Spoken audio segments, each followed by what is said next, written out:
So, the word uniform, again, we've seen the word uniform before. This is constant acceleration.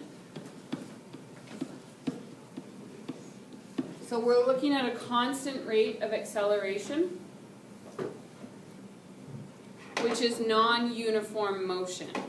Okay, because if I'm accelerating, my velocity is not going to be the same throughout the whole thing, right? So this is constant acceleration.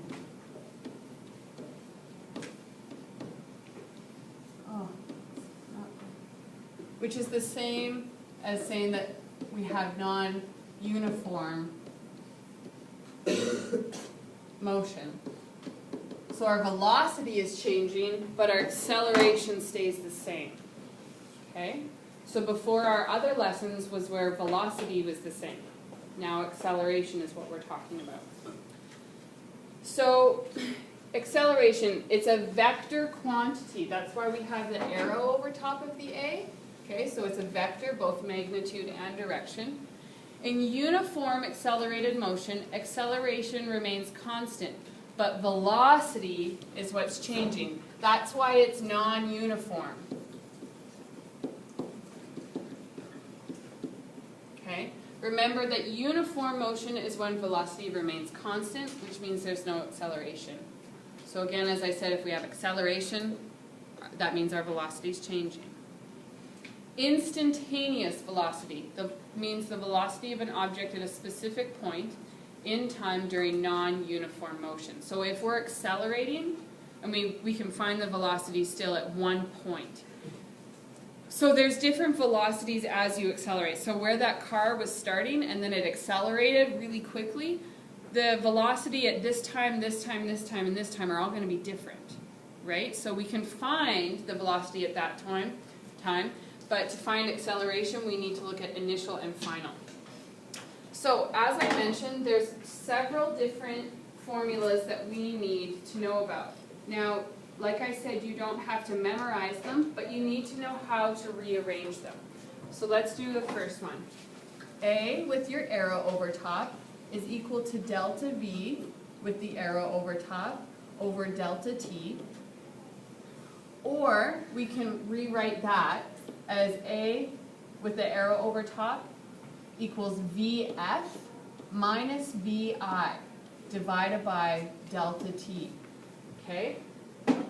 This formula, the second one I drew, is not on your data sheet.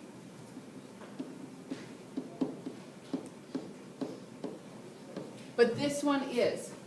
But you just need to know that the delta V represents VF minus VI. What does VF stand for? Final velocity.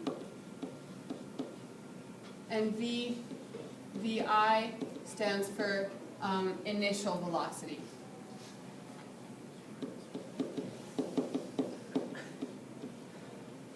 Okay. All right, so another formula that we need to know how to use is D with the arrow over top is equal to VI with the arrow over top multiplied by T plus half A with the arrow over top T squared.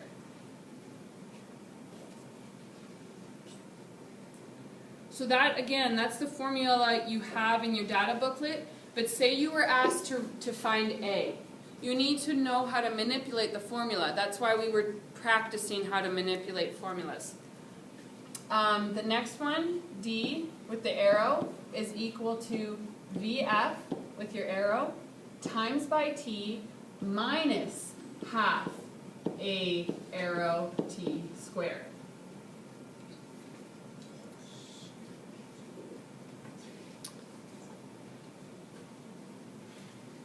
Next, D with your arrow over top is equal to bracket, so draw a big bracket with V arrow F plus VI all over 2 times by T.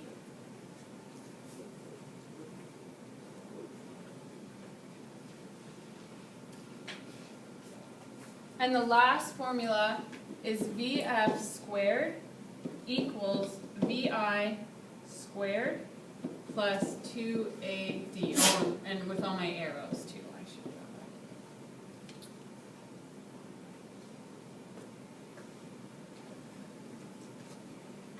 that.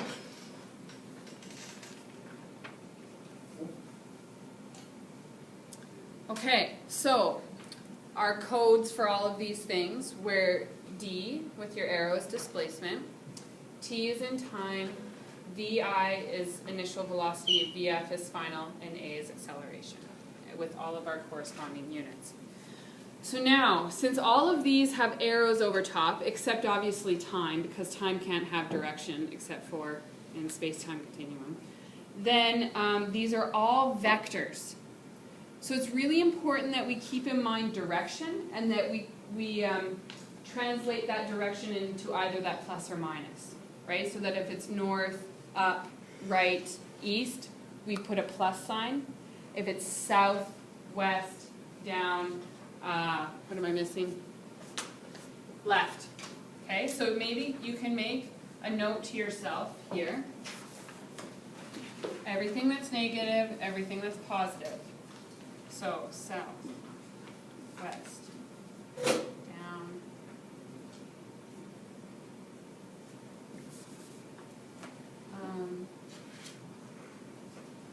left,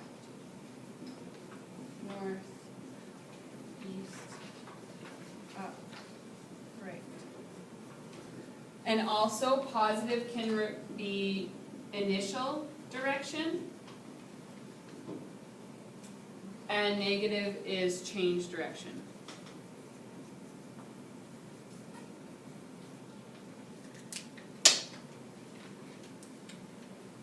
Okay, so this understanding of signs and what direction it is only applies to displacement and velocity. Okay, these apply to displacement and velocity.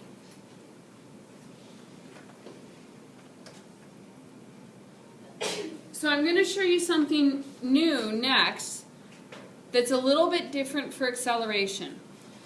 But we need to remember these in order to find appropriate vectors of our acceleration. So next page.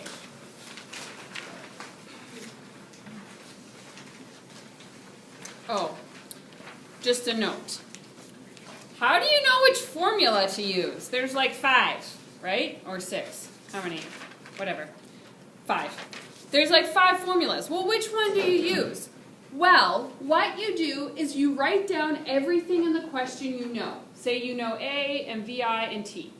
And you're trying to find D. So you write down everything you know and what you're trying to find. Then you look at your equations and you see, which one can I use? Which one has all of those things in it?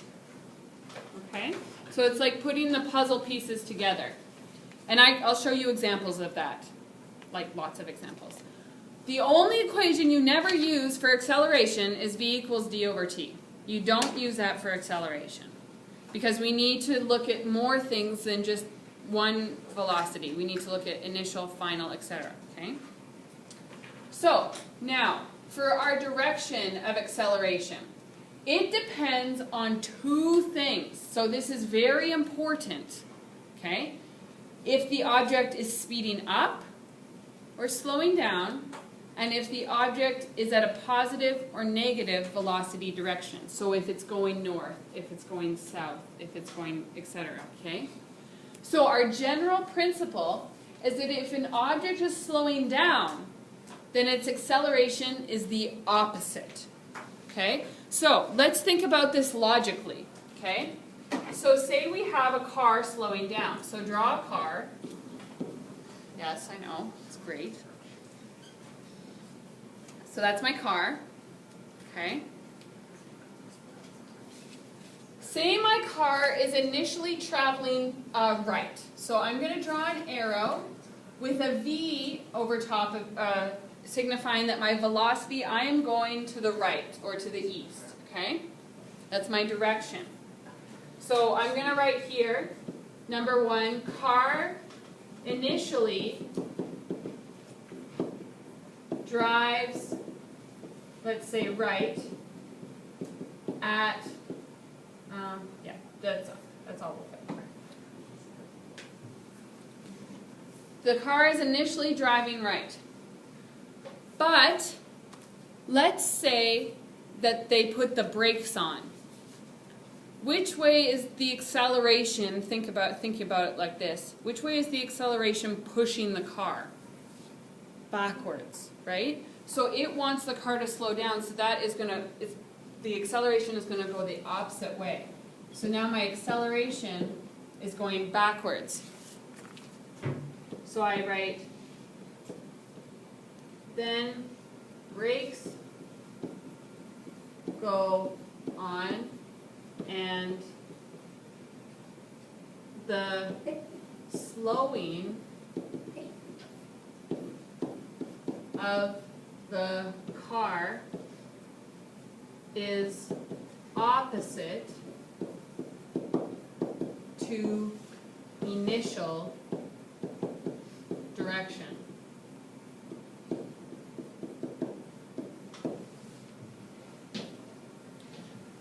So you know that logically in your head, if I go one way and then I put the brakes on, it's going to be basically pushing me back the other way. Okay?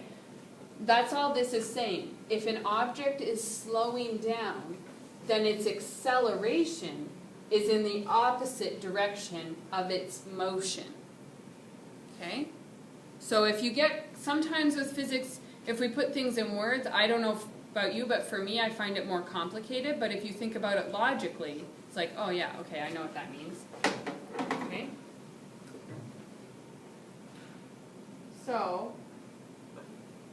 So in summary then, we can either have obviously positive or negative acceleration. So there's two cases. So positive acceleration, I can speed up in a positive direction. So it's like a plus and a plus will equal a plus. If I slow down, but I'm going in a negative direction, it's like I have a minus with a minus equals a plus.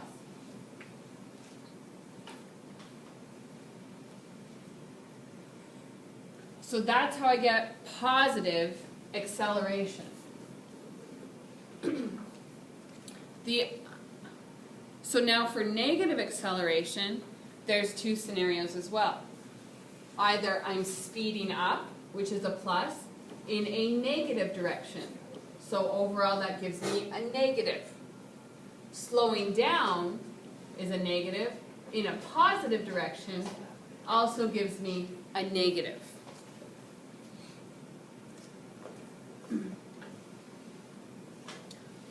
So we looked at a picture form of it, a kind of numerical form of it. Now we're going to look at a vector form of this same idea. So turn to page 28 in your textbook.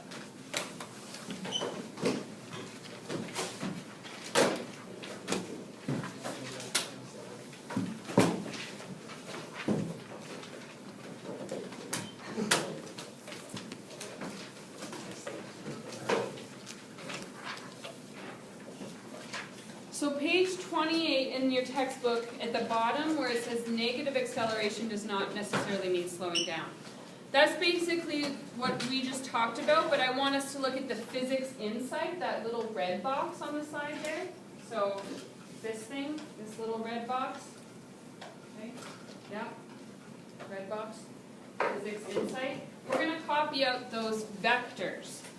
So let's say when an object is speeding up, the acceleration and velocity vectors are in the same direction / sign, okay? So speeding up, I draw my arrow, and I have my V, my acceleration, or my V for velocity, sorry.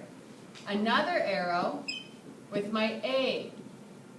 So they're both going in the same direction, my initial motion and then the acceleration pushing it forward. So this is speeding up.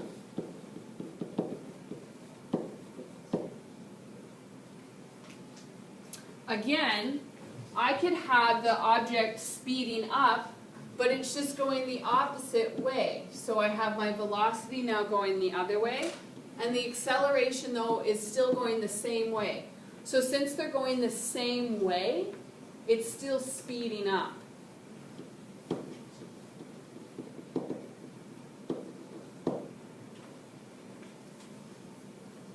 Now, when an object is slowing down, the acceleration and velocity vectors are in opposite directions or signs.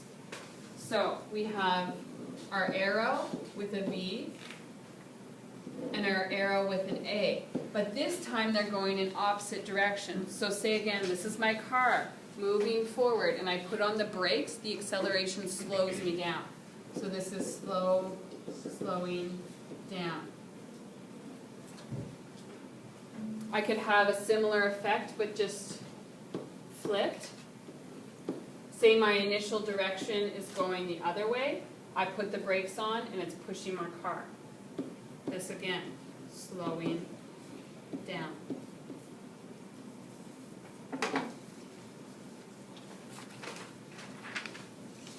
Okay, so that's a bit of the conceptual theory part of physics.